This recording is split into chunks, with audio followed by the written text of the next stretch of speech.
Hello and welcome to episode 8 of Verbl Physio. I'm Dr. Sudarshan and thank you so much for watching us throughout. We are completing 8th episode today, and my 4 questions for today are a housewife wants to know that she has this pain around this just below the wrist area, which is what we call the metacarpals, and this pain is there for a real long time, and will this pain ever subside?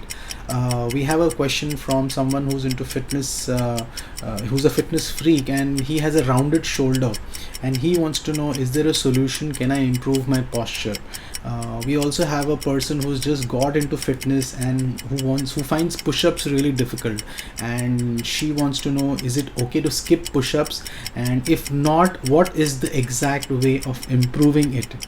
And then I have a question from a physiotherapist who's from a small town in Madhya Pradesh, and he wants to know, how do I increase my OPD?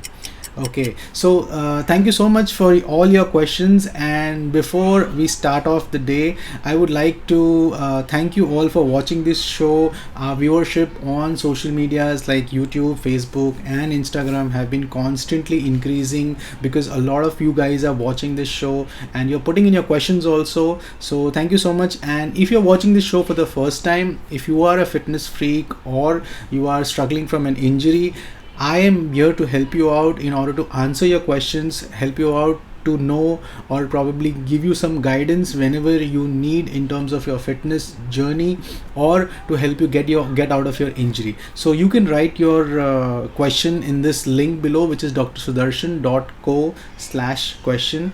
And if you want to be a part of this show and follow us on a regular basis, make sure that you like and subscribe our channel on YouTube. It is youtube.com/joints in motion, and you can easily subscribe our channel so that every time we keep uploading our episodes, you get a notification on that. So let's start with the first question of the day.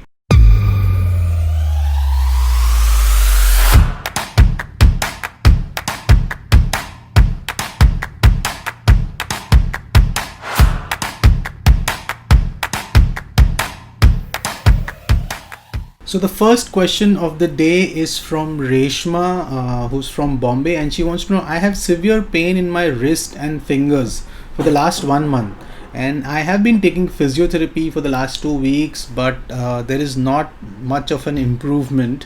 Will I really get rid of this pain?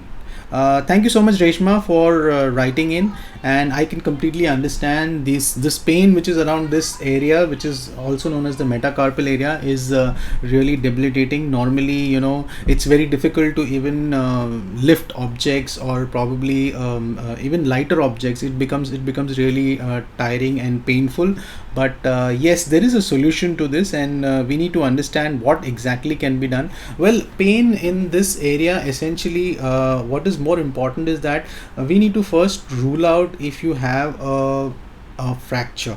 Okay, sometimes you also get these hairline fractures, which is probably doesn't give you too much of swelling, or there is no episode as such, and still there is a fracture which develops. So it's important that we rule out fracture, because normally we feel that a fracture is something which will not go missing, but if in case there are hairline fractures, there are high chances that it can go missing, and because of which you will feel that there is no improvement in spite of physiotherapy and all other activities that you have been doing. Secondly, if we see that there is no fracture at all and still this pain is still persisting, it only means that it needs a little more time.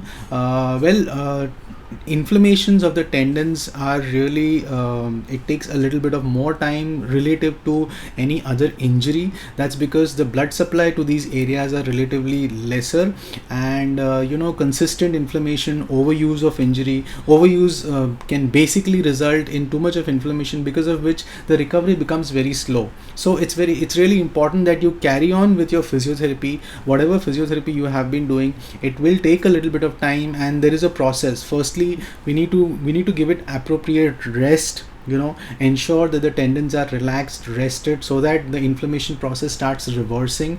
And then there is also a process of strengthening these muscles, because if they are not strengthened, this pain will come back the moment you start doing further activities. So it's a complete process of rest followed by pain relief and then strengthening. So I'm sure you need to get through all these things. We should not skip your therapy at any other point of time. So make sure you go through this, strengthen your wrist and your hands properly, and make sure that you're able to lift objects. Only then you should be in a position to discontinue physiotherapy. Till then, you should just continue with it. I hope I have answered your question. Thank you so much, Reshma, for writing in. The next question is from a bodybuilder from Haryana. His name is Pushkar, and he wants to know, I'm into bodybuilding and have rounded shoulder posture for years. How do I get rid of it? Can this really be treated? Well, Pushkar, thank you so much for writing in.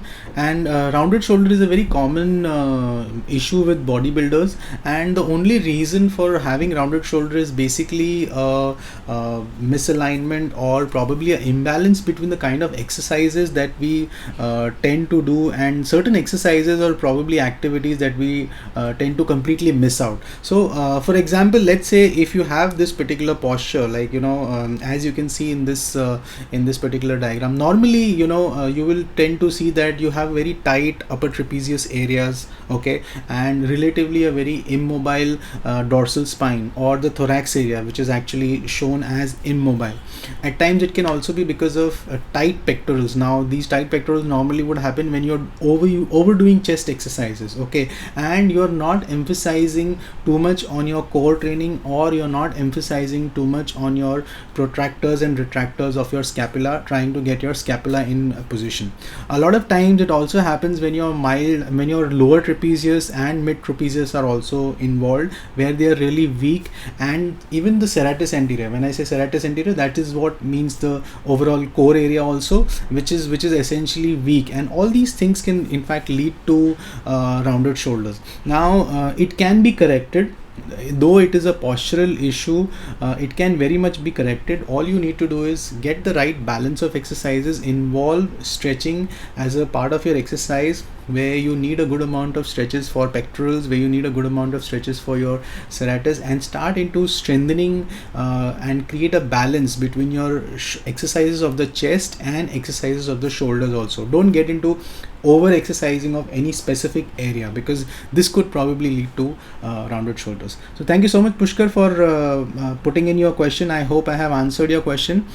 So the next question is from Aarti, who's from Navi Mumbai, and she has written, I have been trying to do push-ups on a regular basis, but can only do it with supported knee. Is it okay to skip push-ups, or how do I improve in doing push-ups? Well, that's a very common question actually that we face on a regular basis. A lot of people find push-ups to be very, very difficult, but let me tell you, it's a very effective form of exercise, and I don't think you should really skip this particular format or this specific exercise called push-ups, okay. And most important thing, it's not only just works for your upper body, but it also works for your core training, because when you start putting weight on your limbs, that is your hands and your toes, and you're actually activating your core, so it becomes a very, very effective form of exercise. And the best part is that push-ups has a lot of variation. Push-ups has more than 20 to 22 variations, where you can keep changing the weight bearing, and because of this you can actually keep changing the areas where you want to work. For example, if you want to work on your upper back, or if you want to work on your scapular area, or if you want to work on your lower abs, or if you want to work on your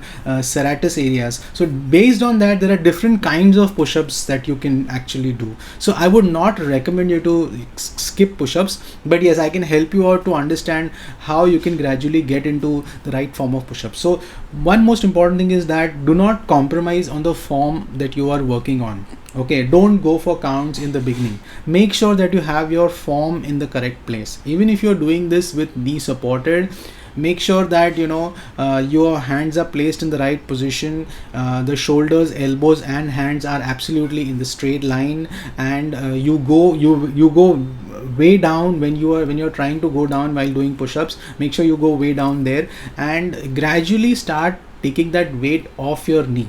Make sure that you are able to remove that weight off from your knee and do a proper exact kind of push-ups that is expected. Because as long as you don't understand the basic form of push-ups, which is weight on toes and weight on hands, you will not be able to get into more variations. Okay, so don't stick to only one form of push-ups. The best part about push-ups is that you should keep changing the form. I mean, you should try and keep changing different formats so that it keeps working on different muscle groups for your activity. So I hope I have answered your question. Do not skip push-ups in your exercise regime, but make sure you get the form correct and gradually increase your counts or get into different form of variations also. Thank you so much. The last question of the day is from Dr. Bhushan, who's a physiotherapist, and his question is: I have my clinical setup in a small town in Madhya Pradesh, and my OPD normally has 2 to 3 patients in a day. How can I improve on my OPD? Well, OPD is something where you see a number of patients in a particular day. That's what we call the OPD. For all the viewers who do not understand what exactly is OPD, well, thank you so much, Dr. Bhushan, for writing in.